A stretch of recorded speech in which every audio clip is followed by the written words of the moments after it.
Welcome back to Mindful Politics. I say welcome back because I've had the privilege and the joy of hanging out with Eric and Jeffrey on a previous Mindful Politics episode.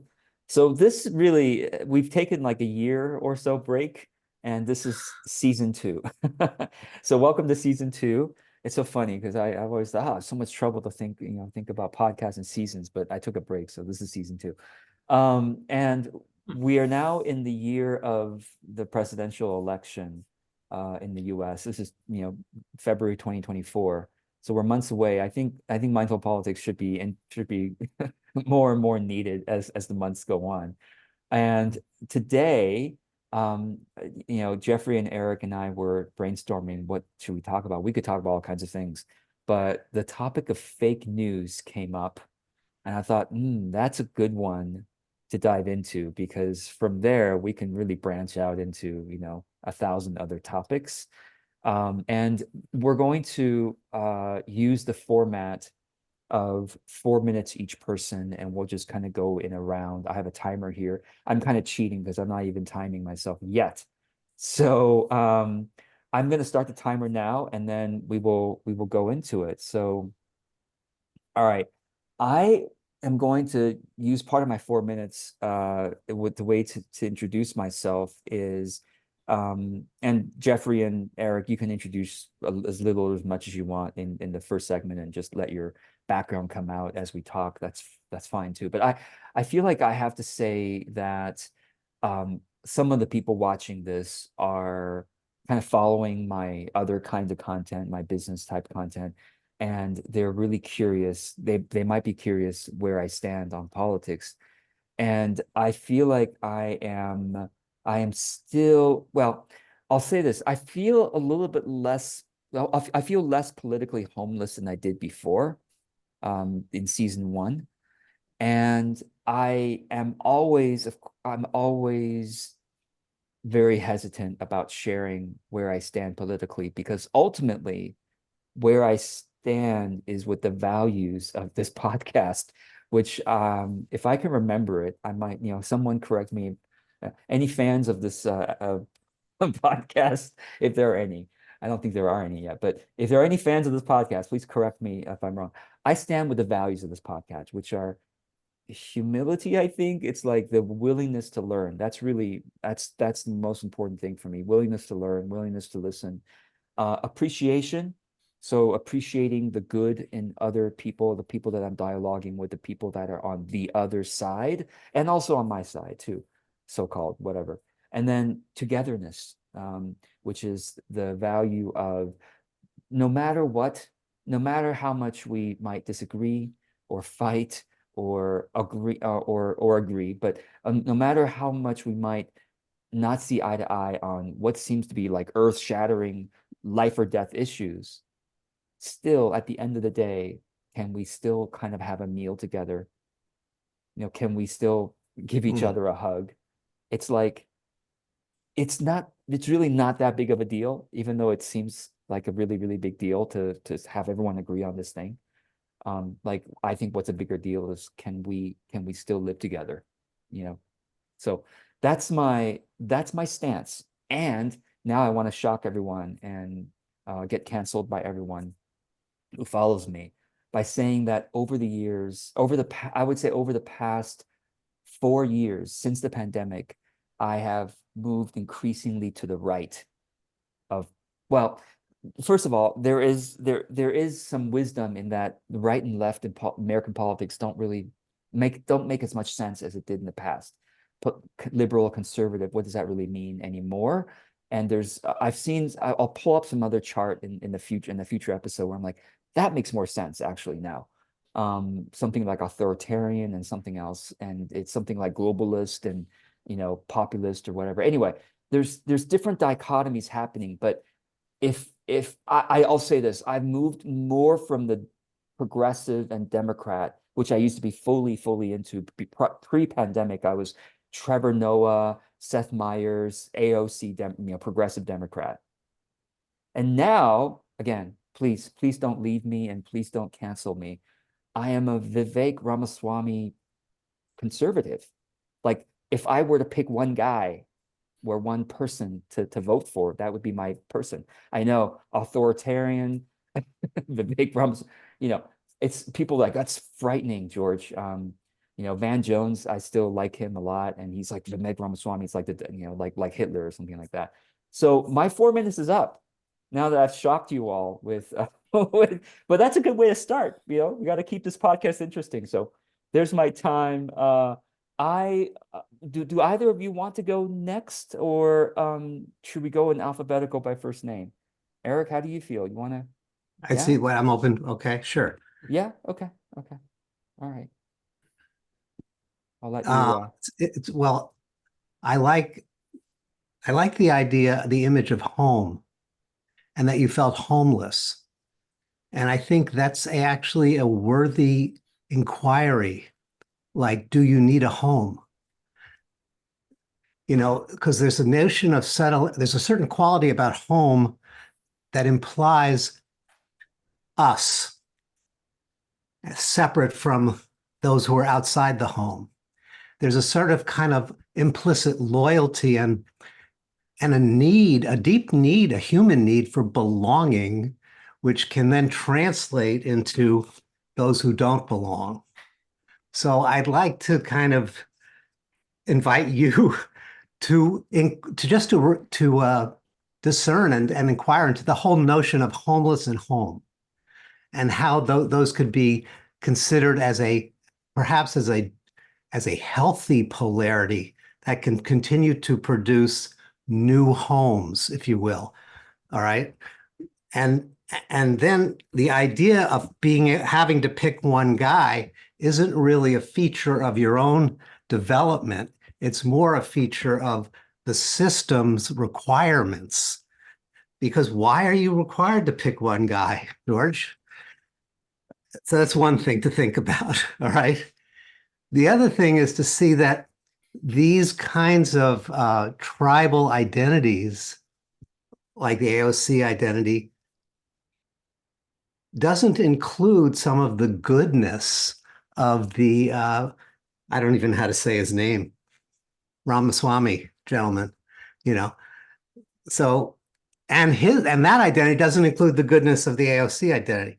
So there's something about finding a home that can actually uh, that doesn't include togetherness in the broadest sense of the term, doesn't include appreciating the good in the deepest sense of the term, and doesn't include there was a third and fourth one. I don't remember what it was anymore. So it's important to see. So this is telling you where I come from. I do align with appreciating the good. One of my great mentors, as you know, is Ken Wilber. And one of my favorite lines from Ken is, nobody's stupid enough to be completely wrong. And that is, it's a funny way to say there's good. Everyone has a piece of the truth. And that if we can find the thread it could be a very small piece, but they still is a piece of truth and goodness and beauty in every perspective.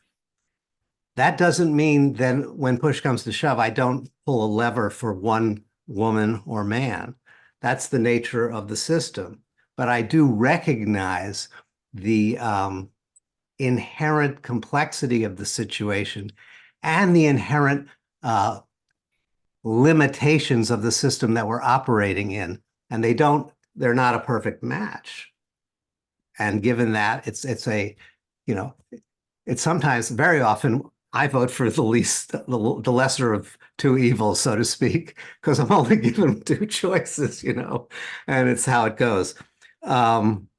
Mindfulness is a word in this context, and it's a word that's worth defining, I think, if we're doing mindful politics.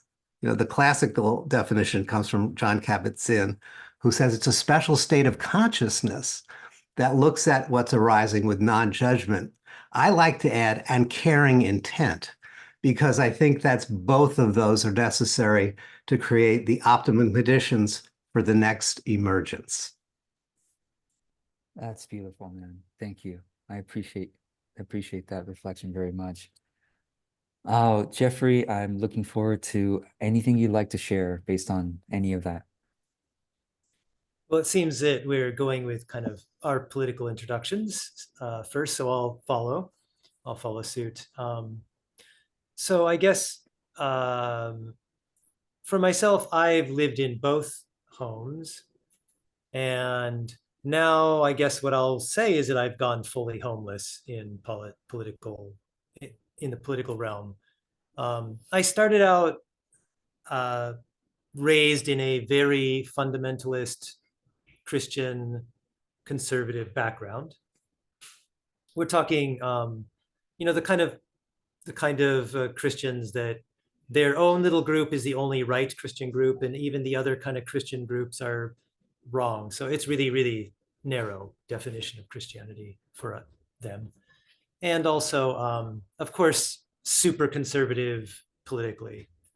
Um, and I mean, a lot of the things that we're dealing with right now are the fruition of stuff that my kind of parents' generation of Christian conservatives set into motion, actually, unfortunately.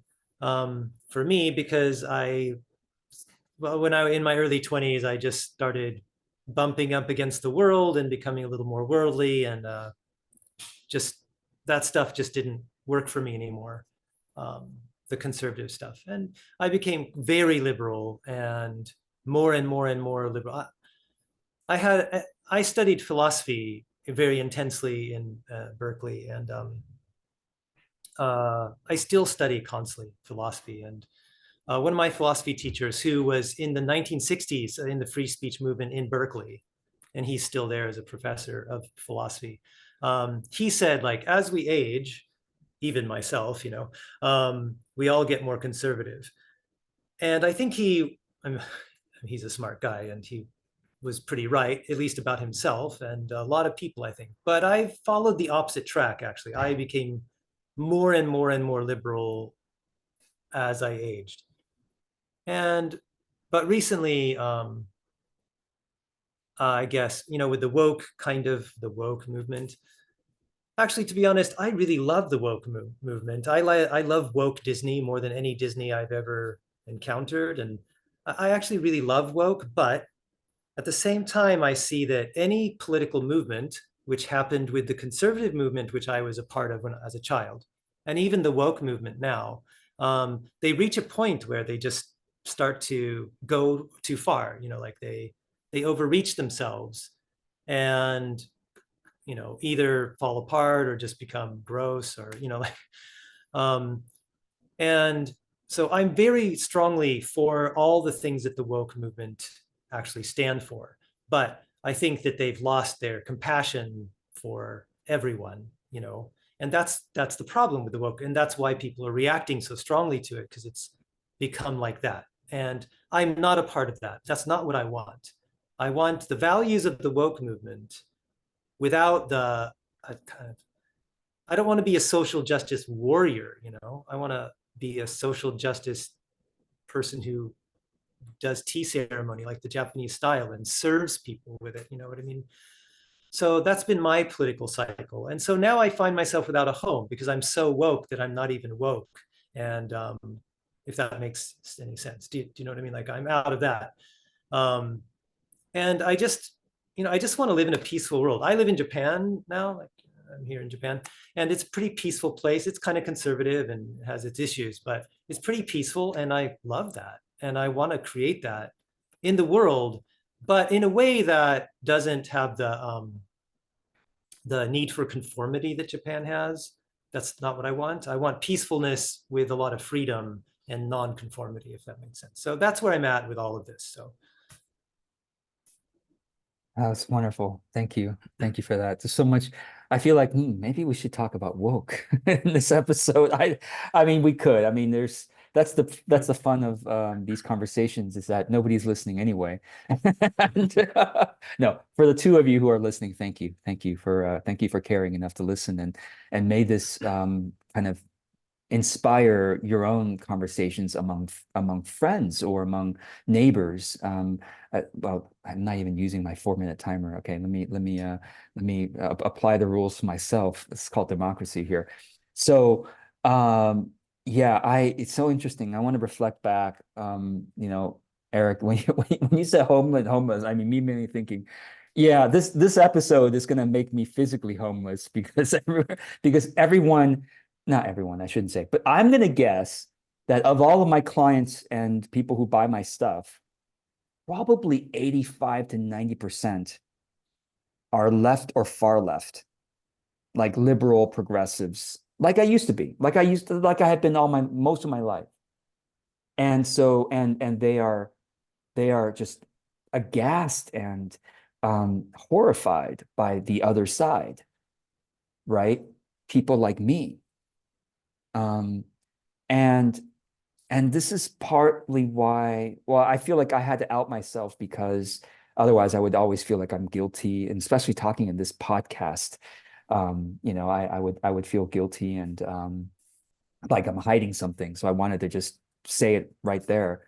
And also, this is group therapy for me because, like I say, I'm not only homeless, I am mindless. Maybe she's called mindless politics because I just frankly don't give myself enough time to study this stuff. I mean, I studied for like 15 minutes before our podcast, and then the rest of the time I'm listening to the people that I agree with. See, like that's all. If that's all I do, I'm gonna get more and more into that echo chamber. Um, but that's because and that's maybe where I'll take this next, which is we are also overwhelmed. I know I am. I know most of the people that I talk to are overwhelmed. Overwhelmed by what? By the information coming at us, by all the information we have to integrate or we should integrate to be a good citizen, and just overwhelmed by life, financial pressures, relationship issues, family issues, health issues sometimes. I mean, we're just overwhelmed. And I think when we're overwhelmed, it's so natural, of course, to seek comfort. And it's much more comfortable to listen and energizing. You know, we get energy by listening to people that we already agree with and that further makes us say, yeah, see, those people over there are obviously wrong and we are right. And that makes me feel good, makes me feel energized, makes me feel like, okay, I can cope with what happened today, whatever my day was. At least I have these people that I'm right and I'm a good person in the world, and and I feel like maybe everyone's like that, perhaps. So if you if you listen to, I don't even know what the left is anymore. I don't even know what the is it still Rachel Maddow? Is it AOC? I haven't even seen AOC around, maybe because my news feeds have begun changing because of all this, right? Mm. Like whoever you listen to, like they make you feel like you're right, and then the other people are wrong, and it gives you energy and comfort. And that's a good thing, right? Like talking about appreciation, that's a good thing. And I am purposefully saying, can I take just 1% of my energy to stretch a little bit here, just a little bit of discomfort, because I still believe in personal growth, right? Like, can I stretch a little bit? And the easiest way to stretch is with people that I enjoy. That's why I brought this together. It's like, oh, I would love talking to Eric and Jeffrey, no matter what we're talking about. And I might as well have them I might as well have them open my mind and heart a little bit more. So that's why I'm here. Um, anyway, from here, I want to I'll let Eric again take it how wherever you like to take it. So go ahead. Thanks. Okay. There's an idea of it's an ancient idea, the straw man, this image. We build up we talk about someone's ideas in a way that we can burn it down. Okay. That's basically the nature of the discourse that goes on in this kind of right-left framing that you point to. There's another idea that's emerging. I don't know how old it is. I just learned of it a couple of years ago. It's called the steel man, which is your job is to articulate the other's point of view in a way that's more robust than they can do and that they can align with. So this is a core principle of any kind of dialogical relationship, whether it's in a home, quote, like your family home, or whether it's in a couple, whether it's in a workplace, or whether it's in a culture and a society, that we have a responsibility to be able to articulate the good, the true, and the beautiful of a different perspective in a way that they get lit up. And that's a powerful discipline that will produce a mindful politics. It's like, because it's like, what's the purpose of politics anyway? What's the purpose of our society? What do we actually, right now, overwhelm, divisiveness, depression, these aren't coming out of nowhere. These are symptoms of the way we're doing it. These are effects, symptoms of the of the structures, of the culture, and the ways we enact the culture together. It's not like there's no one to blame. We're doing it all together. We're creating this experience together. So it's worth inquiring into. And another one of my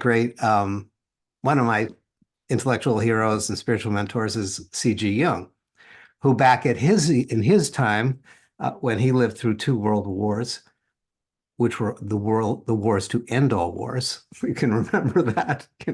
I think right now I can't remember the website, but they track global conflicts. There's over 110 global conflicts going on in the world at this moment. So we're not doing real good on that technique. We know what's in the headlines. That's just the tip of the iceberg. And Jung pointed to the responsibility of the individual, the profound responsibility, moral, ethical responsibility of the individual to be able to find the darkness that they project onto the other in themselves as a requirement for building a society that had more justice in it. We're not doing that as a collective at the moment, okay? And, we reap the effects of that. Now, many people, I think, in your audience, George, at least espouse that idea. But I want to say it's painful. It's deeply, deeply painful to recognize the Viveka Ramaswamy part in yourself, and whatever you project on that, the Hitler, the Maddox, whatever you project on these people, you're that. Period. That's it. You are. And to own that in an emotionally vulnerable way, that opens the door for the steelman process, because you then can find the good and true and beautiful in that part of yourself which you've projected. Wow. I just love this conversation. I just love it. And thank you. Thank you. Jeffrey, please, you have the floor. Thank you. So we'll go along following on Eric. So there's a couple things I want to talk really quick. So one of them is about that idea of, finding that darkness in yourself. And I guess for myself, I've walked both paths, the conservative and the liberal. And I went through a long period of time where I just went evil, like I went the Darth Vader route, and I used the Force for evil, for myself. And intentionally, like I took up the I took up the black, and I went for it. And yeah, that was very well, it was empowering in a way at that time. uh Evil is empowering, Star Wars is right. But in a dark way, in a heavy-handed way. And but coming back from that into the light again, as you said, Eric, it is painful. It is painful to look back on myself and the things that I espoused intentionally. It's painful to me now. It's hard.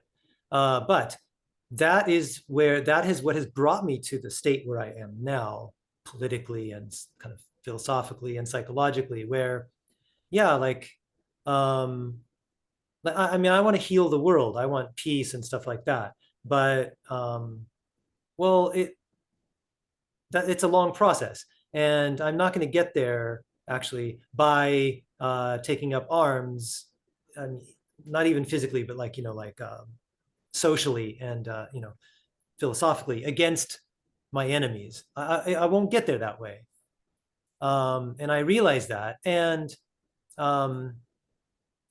so, yeah, I agree. We have to see what's best in them and their points, and actually incorporate that best with our best, and we also have to see what's wrong with their points and what's wrong with our points too.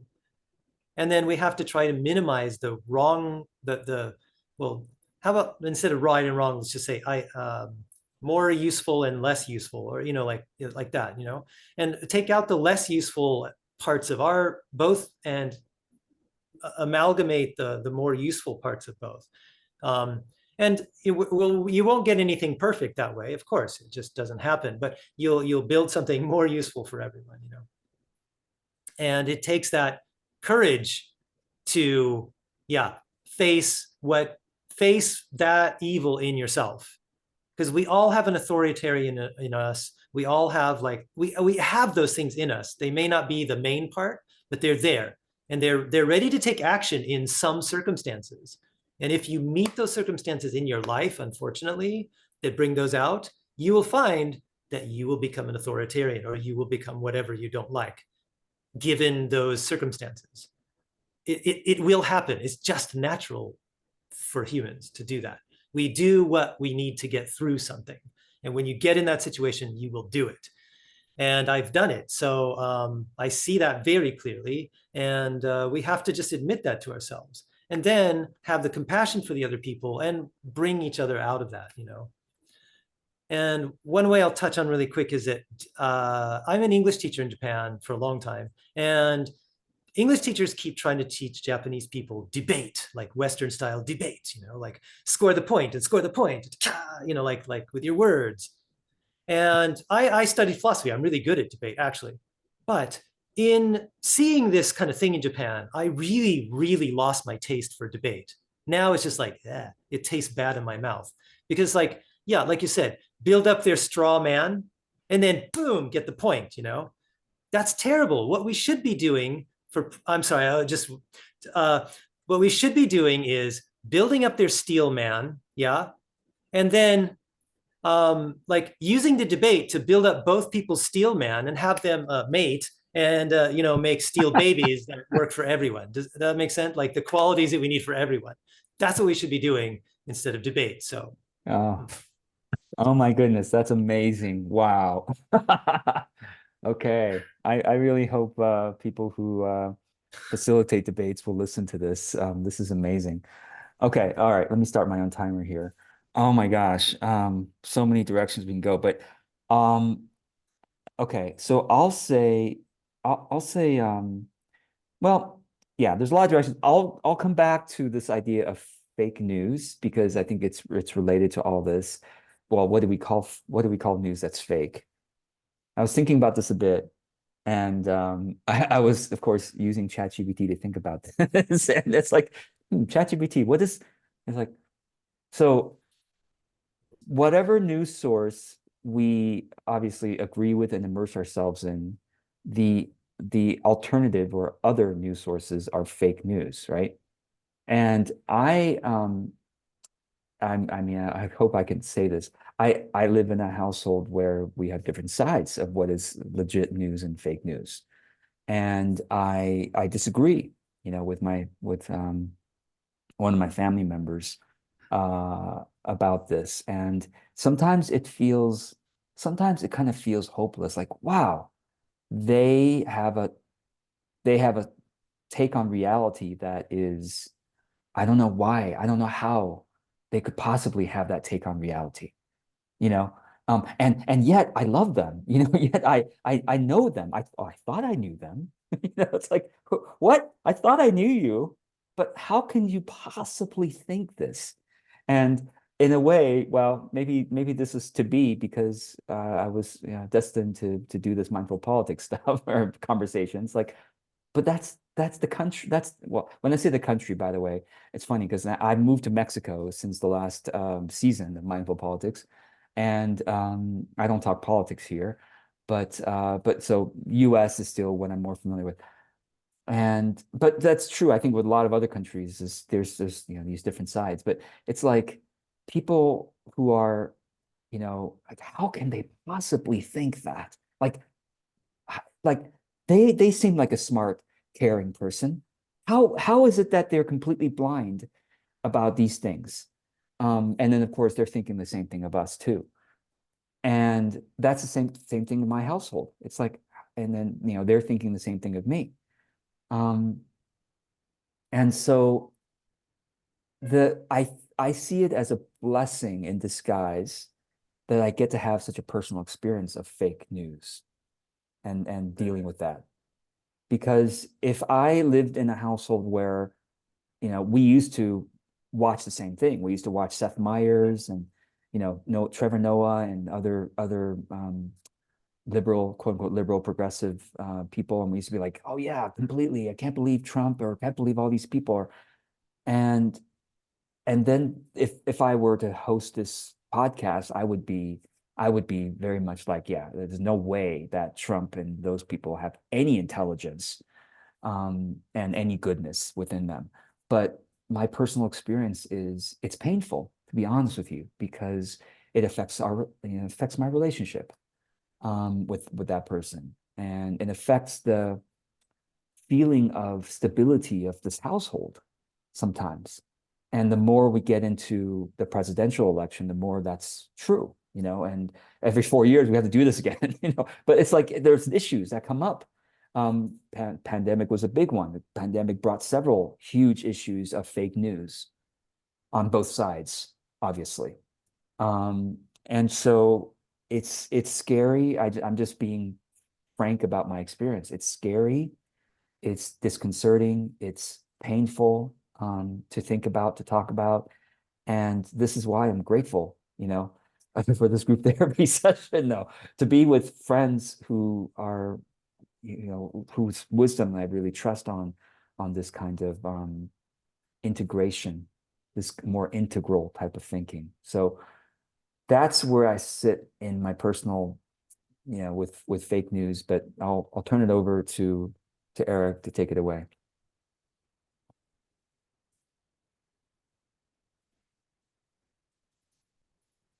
I appreciate that, George. It is painful.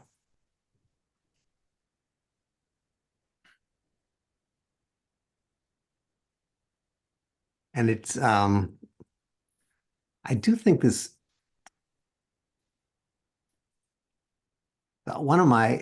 someone I admire in the internet space, who is an integral thinker, has a practice of watching across the spectrum. Now, which is not a practice for feeling comfort. That's the thing. Like you talked about, we go to these channels because they give us they downregulate our nervous system. And it's kind of like, but it's not personal growth, like you're saying. It's not the comfort of development. It's the comfort of leisure. It's a comfort of narcotization, basically. It's a kind of comfort. It is. So he does it as a practice, and I have to say, it's a hard. I can't do it. I can't do it.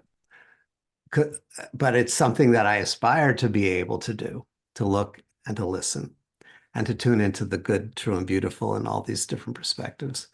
Because I feel like in my nervous system, what I have come to appreciate is that it's that growth and actually the capacity to hold more is much more comfortable than the capacity to contract. The contraction has an underlying experience of suffering that's been pushed down, and the expansion is liberational, and it includes the pain. That's the important thing. It includes it doesn't solve for the tensions. It includes the tensions, and that's much more comfortable, actually, in an authentic way, for me at least. For my nervous side, it's like transcends and includes all the tensions. And that's not being offered on the left or the right in the conventional way that that's being proposed, right?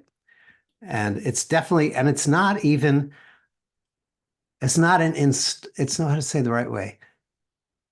It's not an installed feature of our nervous system. It's something that it's an emergent feature. We have to develop that. Because the lizard brain and the limbic brain, they're not going to do that. They're just going to seek comfort, security, and uh, so, but that's not our politics are not designed to develop people. Our culture is not designed to create this kind of cultivation. It's not. And the divisiveness, the mental health issues, all that, those are features of our design. And the solutions are all perpetuating the same symptomologies because there's too much at stake for the people who benefit and the institutions that want to sustain themselves.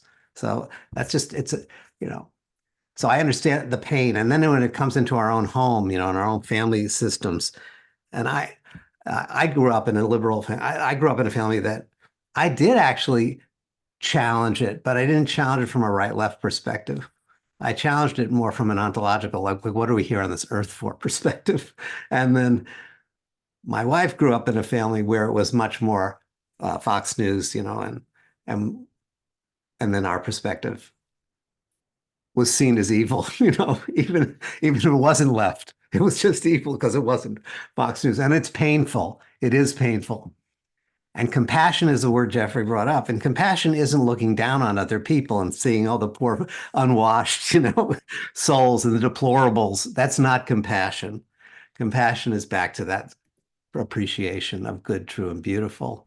And the struggle of finding a sense of peace in the midst of the unresolvability of change. Thank you. Thank you, Eric. Mhm. Yeah. Jeffrey, take it away. Thank you. That's a nice setup. So, well, I want to go back. So I want to go back to the debate again. Yeah, because I think that these issues stem from this kind of debating style that we do, because we're trained that way, even not, we're trained formally that way sometimes, but even just our society trains us for this, right? And what it is, like, it's creating the straw man on one side and it's overselling your side on the other side, right? And it's like ignoring the good point. You intentionally ignore the good points of another position, and you intentionally inflate the good points of your own to score points in a formal debate, or just, social points in the public scene, And that adds to this kind of situation where, George, you end up with people you can't understand their point of view. Like, how could they have this, It's because they've kind of divided up that way. We've divided in this way because of our style of not integrating, and yeah, this doesn't have compassion. This is painful for, everyone to go through this. I'd like to say that I think, so there's this effort, this comfort thing, yeah. And I think another big problem is that what we do is we have, in our society, we have conflated politics and information and politics with entertainment and comfort. And that's not good. So there are bad things happening in the world right now, and there are horrors in the world. And some of those are created by, a lot of those are created by political things, but not all of them, and to take a break from those things, yeah, we sit down and we try to find comfort in people who think like us. Now, along with Eric, I agree. So I do intentionally read when I have an issue and I want to find out what's real about it. I don't read only the liberal news. I go and I read intentionally the conservative news about it. I'm sorry, not Fox News, because Fox News is very Fox is the problem with Fox is that they have really melded these two, entertainment, information, and that is the problem with it doing anything with Fox News. But there are really legitimate, like, conservative news places that give news, not as entertainment. And I go to them and I read their side intentionally, and I read the liberal side, um, to find the place where the truth really resides, because that's what's useful to me. And it's not for comfort. I don't read political stuff for comfort, because I read political stuff to know what's going on and be able to do something about it, or then not if I can't, you know. And I need both. I need both of those, kind of more true sources, but both sides to get there. Because, like you said, Eric, for me, comfort is being able to just live with the horror, because I know the horror is there, and being a liberal isn't going to stop the horror, and even trying really hard isn't going to stop the horror. It's going to be there. So I need to learn how to deal with it, and I need both sides. Alternatively, when I want comfort, I watch, TV. I mean, I'll watch, like, Disney or something. I'll watch entertainment for entertainment, not political stuff. And that will comfort me in the horror that I know that I just have to face. I really like that distinction. I really like that. That's very enlightening for me because and probably, I don't know if anyone can relate, please, comment below.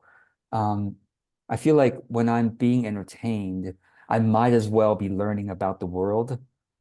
And that's the problem, because then I listen to people like Vivek Ramaswamy, or people like, I mean, who else do I listen to? I guess Jordan Peterson kind of got me into some of the political stuff. And again, another devil Hitler character, that many people are horrified by.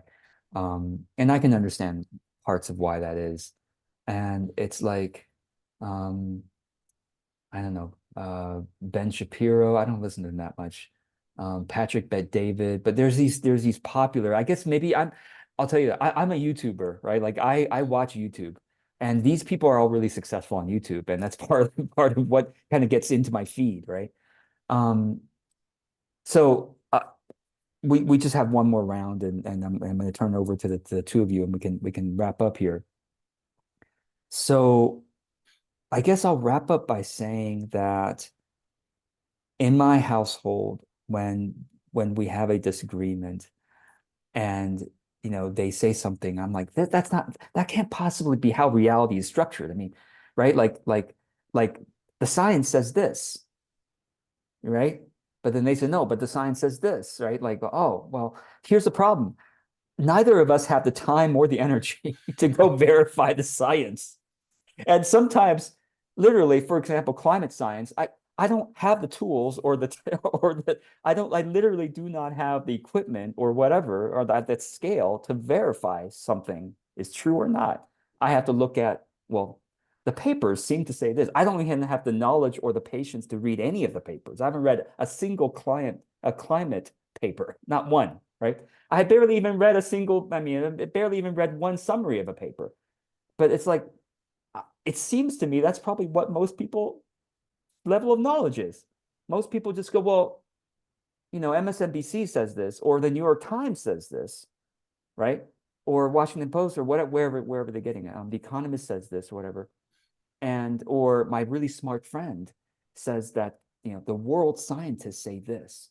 And then someone else says, no, but my really smart friend who knows the real scientists, say this. And I'm like, I can't verify either. So why don't we just go to dinner and hang out, and we'll hug each other goodnight, and make sure, oh, you want me to take care of your, go walk your dog? No problem. Um, I still remember when I was when pre-pandemic, when I was so-called on the other side, progressive or whatever, I had a neighbor, his name was Keith. He's no longer around, very sad. But he was the one conservative in San Francisco. Like nobody else was conservative except him. Like it seemed like maybe that's why he died early. I don't know, heart attack or something. But he was the one conservative that I knew locally, and he was like the nicest guy. But then when we started talking politics, oh man, we would fight, right? But then we were like, hey, listen. So it's so funny because he would always knew that okay, if we started talking politics, we would fight. We would walk our dogs together. And so he would always say, hey, let's talk about math. And then he would like tell me about little tricks with math. I'm like, oh, that's really cool. I never knew that about math. Like that we can verify. Like we can verify discussions about math, and we can verify that we love our dogs and we love the neighborhood, and and we have neighborhood friends that we talk. I'm like, I wish we could do that more. And also, I wish I could have the energy and the patience that Jeffrey does and that Eric does in expanding our minds. And that's what I'm hoping that this podcast will help me to finally do more. So that's thanks. Sorry for going over time. Turning it over to you, Eric.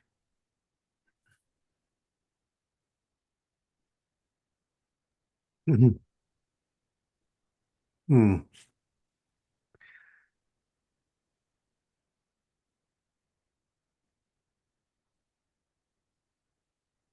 Yeah. I like that distinction between entertainment and information, or I'm not sure, facts and news, presenting news. Um,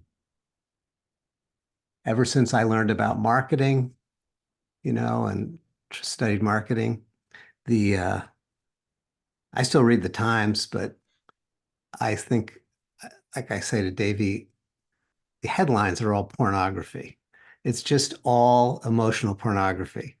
Every headline, And one thing I do like about the Times is that it's not one point of view, actually, and especially in the opinion section, there are people across the spectrum. And many of my favorites are the leaned more to the conservative perspective, in the good sense of conservative, not right and left. If we take conservative as like conserving certain values and trying to move them forward and integrate them into the current situation, that's what conservative means. Conserving, like conservation is in a polarity with innovation. That's that's the generative relationship that we can hopefully embrace both sides of it. If it's all innovation, it's chaotic. If it's all conservation, there's no growth. Okay, good. We want both.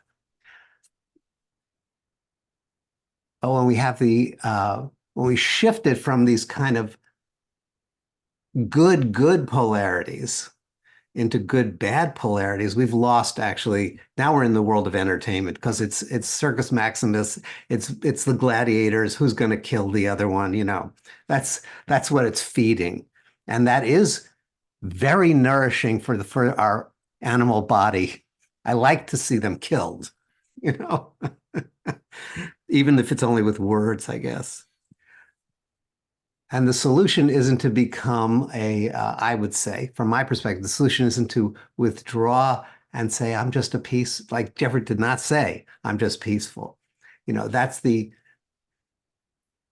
Many people in this audience say that, in your audience, that I'm just peaceful. And the answer is no.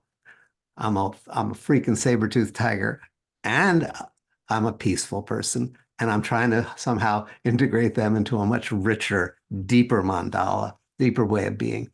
But the more we are aware, the more we open, the more responsibility we have. And it's endemic. It's just inherent in expanding your perspective. You have more responsibility. And we already have too much to do. We're exhausted. I don't want any more responsibility. So I'm not going to open up my nervous system to include the things that are going to, just by the nature of expanding my horizon of awareness and deepening my care and concern for the world, I'm immediately having more to carry. And I can't handle it. So I'll watch entertainment, But if it's cleverly disguised as and it's politics entertainment, then I've actually shot myself in both feet. It's totally undermining my real intent. I'm not even getting entertained, honestly. I'm just getting distracted, and I feel energized. I would look into that experience, whether I really feel energized. I don't think so. I think it's when I look at my nervous system, I feel exhausted actually afterwards, and not in a way that's rejuvenative. So we need spiritual practice. I'm on my horse. That's what we need. I'm going to say one more thing. Mindfulness is relates to fake news in this way. The deliverable, the major deliverable of practicing mindfulness is that we recognize that every perspective is just a thought. It's all fake news. And it's all emanations of consciousness. And if we can handle both of those, it's all the radiance and it's all fake news at the same time. There we go. I'm done. Thank you. Thank you. Wow. Yeah. Okay. Jeffrey, you get to take us home. Do my best.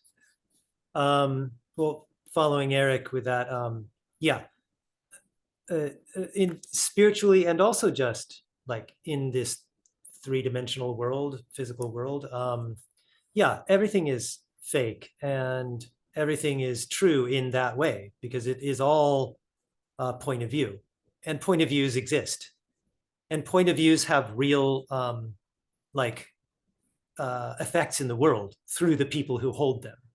So it's all real in a sense, yeah. Both spiritually and just practically both. Also, visual illusions. There's a lot of them floating around these days on threads and Twitter and stuff, pictures of visual illusions. Visual illusions are created by looking at a three-dimensional scene from only one side. And as soon as you look at it from another side, the illusion completely disappears because it's just the way things are stacked up in space. And when you turn, you see that. It's like, what, how could I have seen that before? Because you're only looking from this side. So that is exactly why I personally always look at multiple sides as much as possible, because one issue can only be seen in its wholeness from many sides. So I think that's really important. But what I want to talk about to finish up, I think, is that none of us can save the world.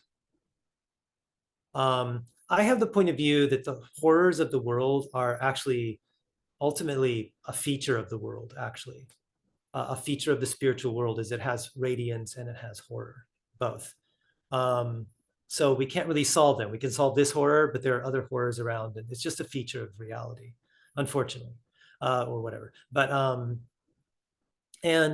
we feel this responsibility, especially as like liberal people or like active people. Like we feel responsibility to solve these problems. First of all, we just have to like have the humility to say we don't. It's not a responsibility. Our responsibility is to do what we can, and that's small, and that's okay. It's just okay. I love Tolkien's like Lord of the Rings. A big feature of the whole Lord of the Rings, why he had a little hobbit like guy who loves to like smoke and eat only, like second breakfast, carry this ring to, is because he believed in the world will be saved by small people, actually. That was the whole story of, yeah, that's the core of it, is that the world will be saved by small people. It won't be saved by evil, collapsing itself. It won't be saved by good guys. This will be by other small people doing their small things. And so our responsibility is just that. And so even when we face the horrors of the world, we just have to have the humility. We don't have to solve it. We have to give that up. So we have to do our part, and we should do our part. And we should think politically, because that is important for our own life and the people around us. So we need to like not just like cut it out and say, oh, I hate politics. The reason people hate politics is because we've done this thing to politics that makes it really horrible, difficult to deal with and stressful. It doesn't have to be that way. but we should think politically. This is very important, but we need to really like give up the need to solve everything. Be politically involved with what we can. Look at the sides, both sides, so that we don't just limit ourselves into one view, which is very subject to illusions and fake news, whatever.